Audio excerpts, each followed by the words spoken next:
C'est un pays plongé dans l'incertitude depuis la mort de son chef, le dictateur Idriss Déby Itno. Le Tchad est en proie à des manifestations meurtrières depuis son décès au front le 18 avril dernier.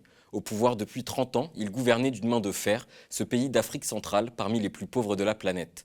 Sa mort ouvre la bataille de la succession. Un conseil militaire dirigé par son fils, Mahamat Idriss Déby Itno, a annoncé un gouvernement de transition dimanche dernier.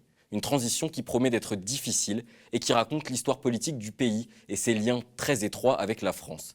C'est ce dont on va parler aujourd'hui avec Thomas Dietrich, collaborateur du média, spécialiste du Tchad où il a longtemps séjourné. Salut Thomas. Alors pour Salut commencer, Romain. peut-être qu'on pourrait revenir sur ce qui s'est passé donc au Tchad au moment de l'annonce de la mort du président. C'est le branle-bas de combat. Comment ça se passe? C'est vraiment un scénario quasi hollywoodien, c'est-à-dire on devrait vendre ça à Netflix. La version officielle, c'est Idriss Déby faisait face à une offensive rebelle qui était entrée par le nord du Tchad, qui était à peu près à 300 km de N'Djamena, la capitale, qui menaçait la capitale tchadienne. Et Idriss Déby s'est rendu au front, comme il avait l'habitude de faire. C'est un guerrier, c'est un militaire de formation, formé par l'armée française comme pilote d'hélicoptère, qui plus tard se fera sacré maréchal. Et il aurait été tué au cours d'affrontements avec la rébellion, un peu comme... Il est mort comme il a vécu, en chevalier, en soldat, en chevalier noir des légendes arthuriennes, finalement. Et c'est vrai que cette version-là, au départ, moi, j'y ai cru, parce que c'était un peu ce qu'était Idriss Déby.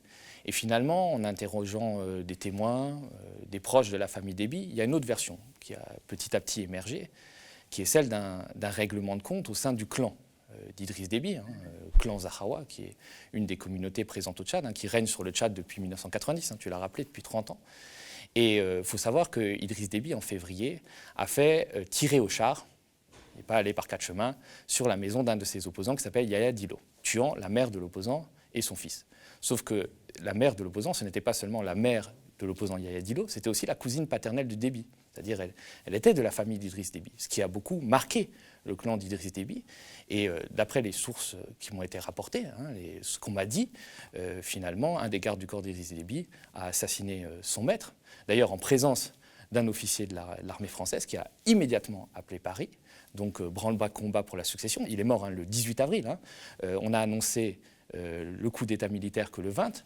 Donc, pendant ce temps-là, il fallait préparer la succession. Normalement, selon la constitution tchadienne de 2018, c'est le président de l'Assemblée nationale qui devait prendre la suite et organiser des élections dans un délai de 90 jours, ce qu'on ne voulait absolument pas. Donc, on a séquestré le vieux président de l'Assemblée nationale et on a mis au pouvoir le fils adoptif d'Idriss Déby, qui commandait la garde présidentielle de son père, qui s'appelle Mahamat Idriss Déby Itno, qui n'a pas l'intelligence de son père, mais qui est au moins aussi violent.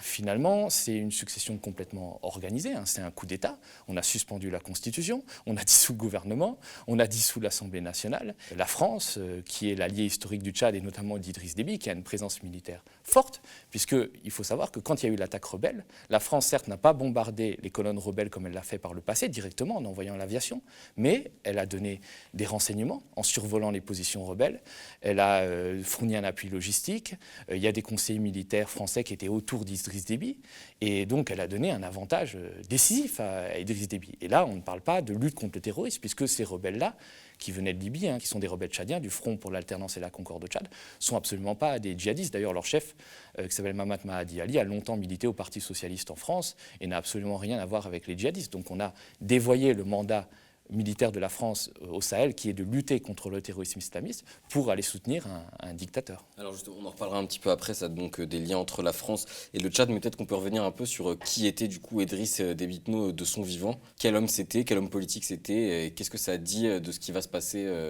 maintenant qu'il est mort. Alors, en France, il y a eu quand même des hommages assez énamourés. Notamment Emmanuel Macron s'est rendu au Tchad pour les funérailles d'Idriss Déby, a salué l'ami courageux de la France, l'homme qui a fait avancer le droit des femmes au Tchad. Voilà, il a été couvert de louanges par toute la classe politique française, même une partie de la presse française. Finalement, moi j'avais l'impression d'avoir la couverture de l'enterrement de Kim Jong-il par la presse nord-coréenne quand je voyais la couverture de l'enterrement d'Idriss Déby par la presse française. C'était quand même assez impressionnant parce que derrière ce soldat qui a rendu de nombreux services à la France, notamment en envoyant l'armée tchadienne combattre les terroristes au Mali, il y avait quand même un dictateur de la pire espèce qui régnait d'une main de fer sur son pays depuis 30 ans. On peut dire que c'est une des 5 pires dictatures du monde, Mais derrière les chiffres, il y a des faits. Moi, je me souviens qu'en 2016, j'ai des liens forts avec ce pays. J'étais au Tchad et j'étais pour soutenir des amis de la société civile qui avaient été mis en prison, qui avaient été embastillés. Donc moi, j'étais embastillé à mon tour. Et on m'a mis dans une cellule derrière la présidence, qui est une sorte de prison secrète qui échappe à tout contrôle. Et je me suis retrouvé avec des gens qui étaient des rebelles, qui n'avaient pas vu la lumière du jour depuis 1 an, qui vivaient dans une cellule de 4 mètres carrés, évidemment qui faisaient leurs besoins dans leur cellule. Donc tu imagines l'odeur pestilentielle qui pouvait s'en dégager.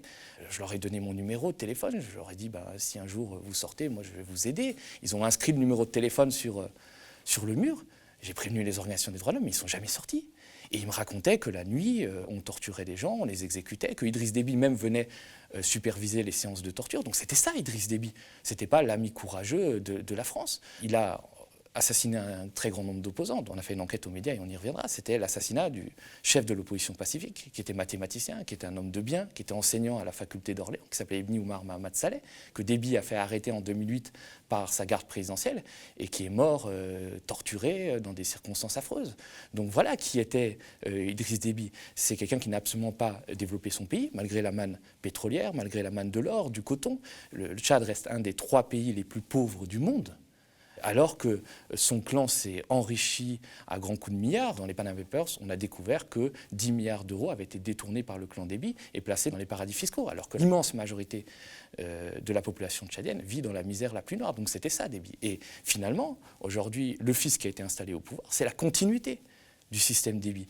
Les généraux qui composent le fameux conseil militaire de transition, ce sont les généraux qui étaient autour de son père et qui continueront le même système de répression, de violence, de prédation, et tout ça au détriment de la population tchadienne qui n'a absolument pas eu son mot à dire et qui est en train de se révolter.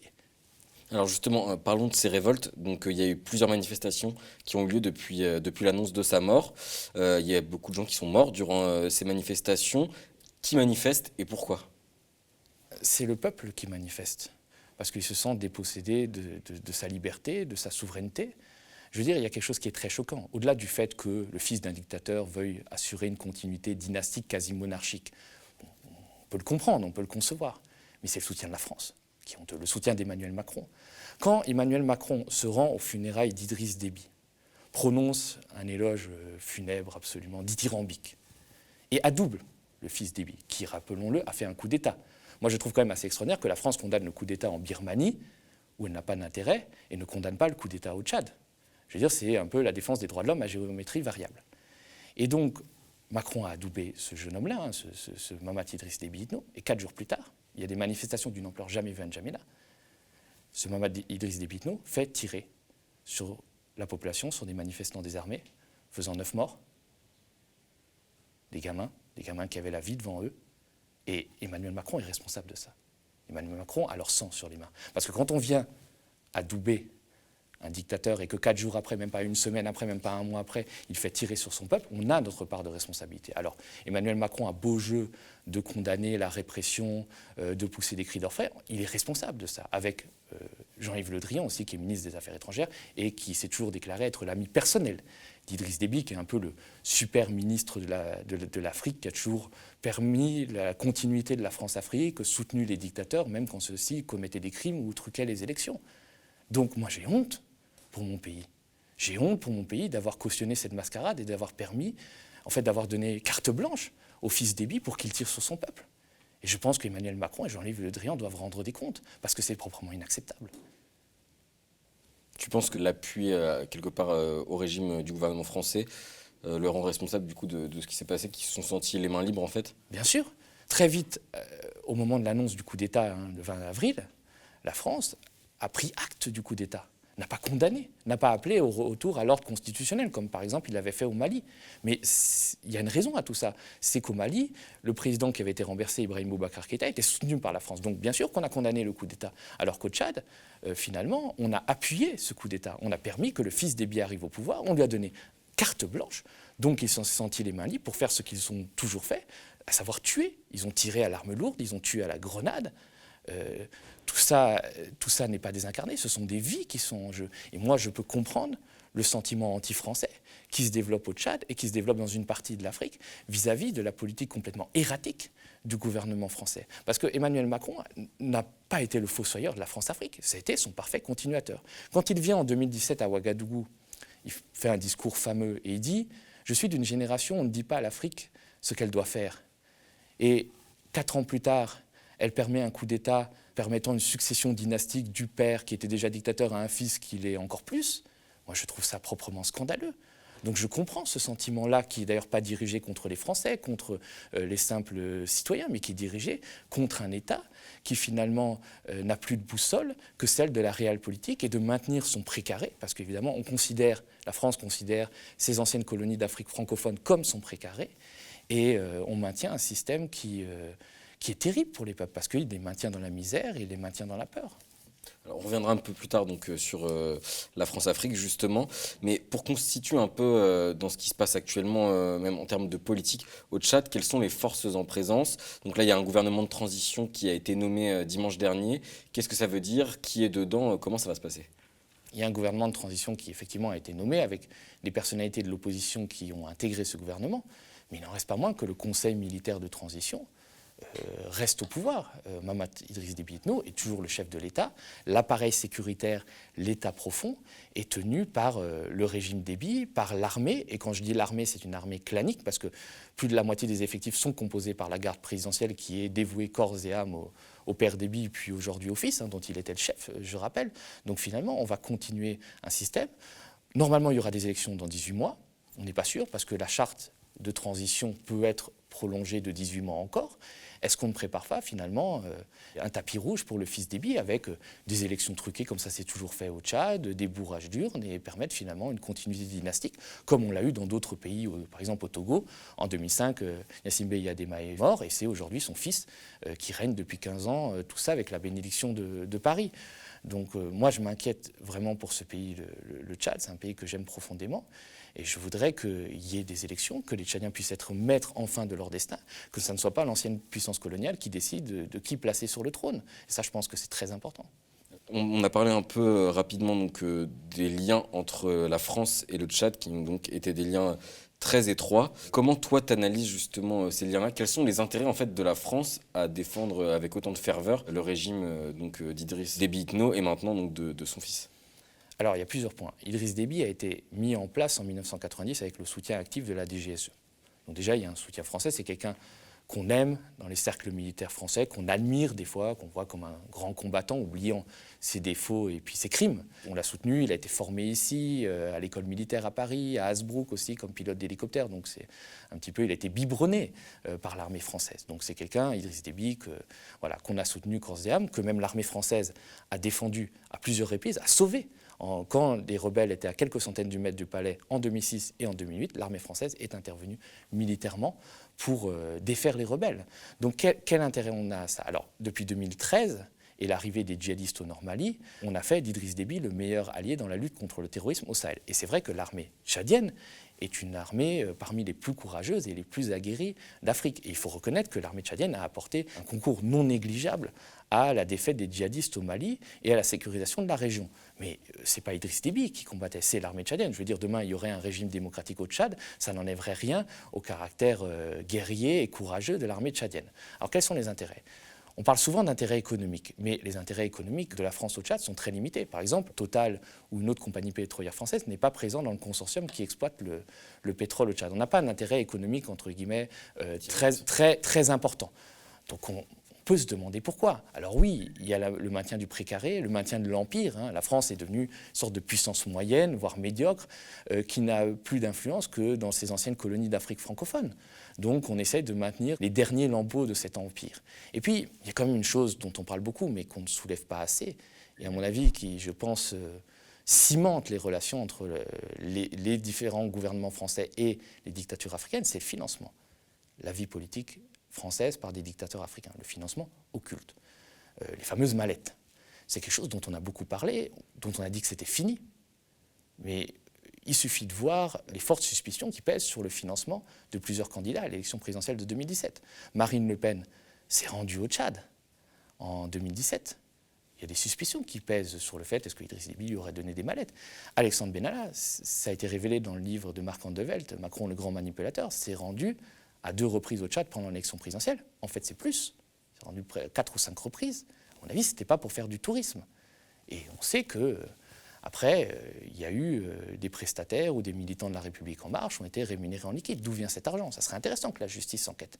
Parce que finalement, ce n'est pas l'argent d'Idriss Déby, c'est l'argent du peuple tchadien, qui déjà croupit dans la misère, qui a été donné pour financer des campagnes et pour s'acheter aussi une amitié. Parce que Idriss Déby, en donnant cet argent, il s'achète finalement la complicité du futur président ou de la future présidente française.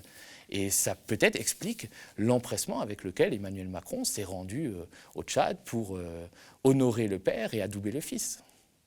En tout cas, la justice devrait vraiment s'y pencher parce que mes sources racontent que plusieurs millions d'euros, on parle de 4 milliards de francs CFA, presque 6 millions d'euros auraient transité d'Idriss Déby vers la campagne d'Emmanuel Macron.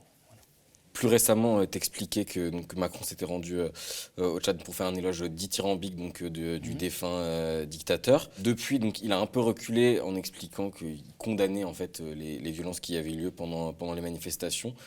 Est-ce que tu penses que c'est un recul? Comment t'expliques en fait, ce retournement? Bon, pour moi, c'est de l'hypocrisie. Ça veut dire, effectivement, ils sont obligés de reculer parce que la répression a été tellement féroce et tellement violente qu'ils n'ont d'autre choix que de condamner. Mais au jour d'aujourd'hui, Mahamat Idriss Déby Itno est toujours le chef de l'État tchadien avec la bénédiction et le soutien de Paris. Parce qu'il y a quand même un problème, c'est que l'État tchadien est complètement ruiné. Le pétrole est capté par les grandes sociétés. En plus, l'État tchadien a fait des prêts toxiques. Les ressources d'or au nord ne sont plus exploitées. C'est très compliqué. Donc, l'État tchadien dépend de l'aide internationale. Il n'y a rien qui a changé, si ce n'est qu'on fait une sorte d'indignation de façade, mais on continue toujours à soutenir les mêmes dictateurs. Et c'est partout pareil. Je veux dire, il suffit de voir ce qui s'est passé dans les dernières élections en Afrique. Tous les dictateurs soutenus par la France se sont mis des scores soviétiques. Même Ismaël Omar Guelleh à Djibouti s'est mis le score de 98%. À côté, Idriss Déby qui a été réélu, alors qu'il était déjà mort, quand même, c'est pas mal, avec 79% des voix, est presque modeste dans la fraude et dans le bourrage des urnes. Mais moi, je trouve ça incroyable. On a l'impression qu'on a fait un bond en arrière de 30 ans, qu'on est revenu aux heures les plus sombres de la France-Afrique, où Jacques Faucard, qui était le conseiller Afrique de De Gaulle, choisissait les chefs d'État, organisait des coups d'État quand ces chefs d'État ne lui plaisaient plus. Et finalement, on a l'impression que Paris nomme les présidents africains comme il nommerait des préfets en Meurthe-et-Moselle. C'est absolument scandaleux. Et moi, je comprends la volonté des peuples africains de reprendre leur destin en main et de reprendre leur souveraineté en main et de dire à un moment que la France ne doit plus s'ingérer dans les affaires africaines. Ouais, d'ailleurs, c'est ce que tu disais là pendant les manifestations qui ont eu lieu. Il y a des drapeaux français qui ont été brûlés, etc., pour montrer un peu le mécontentement face à la politique invasive de la France pour le moment. C'est sûr que ça ne me fait pas plaisir de voir le drapeau français brûlé. Je peux comprendre la colère des populations. C'est un mouvement qui existe au Mali, qui existe au Tchad, qui existe un peu partout en Afrique. C'est-à-dire que les peuples ont envie de prendre leur destin en main. Ils en ont marre qu'on leur impose des dictateurs depuis Paris. C'était la phrase de Roosevelt à propos de Somoza, un dictateur d'Amérique centrale, qui disait que c'est un fils de pute, mais c'est notre fils de pute à nous. Donc finalement, les Africains ne veulent plus de ça. Ils veulent choisir leurs dirigeants. Ils ne veulent plus d'une opération militaire étrangère, Barkhane en l'occurrence, une opération militaire française qui lutte contre les djihadistes au Sahel, qui, présente depuis 2014, n'a absolument pas fait reculer le terrorisme au Sahel, parce qu'il suffit de voir la carte du ministère des Affaires étrangères. Tu sais, il y a les zones rouges, on ne doit absolument pas aller. Ces zones rouges, elles se sont considérablement étendues depuis que l'opération Barkhane a été lancée. Et il y a un coût humain terrible pour Barkhane, plus de 50 morts, il y a un coût financier qui est important. Donc moi, à un moment, je pense qu'il faut que nos soldats rentrent à la maison, parce que l'opération Barkhane au Sahel est en train de devenir notre Afghanistan. Et il faut qu'on laisse les pays africains libres. Pareil sur le franc CFA. Aujourd'hui, il y a 14 pays d'Afrique qui utilisent cette monnaie-là, qui est finalement contrôlée, imprimée par Paris.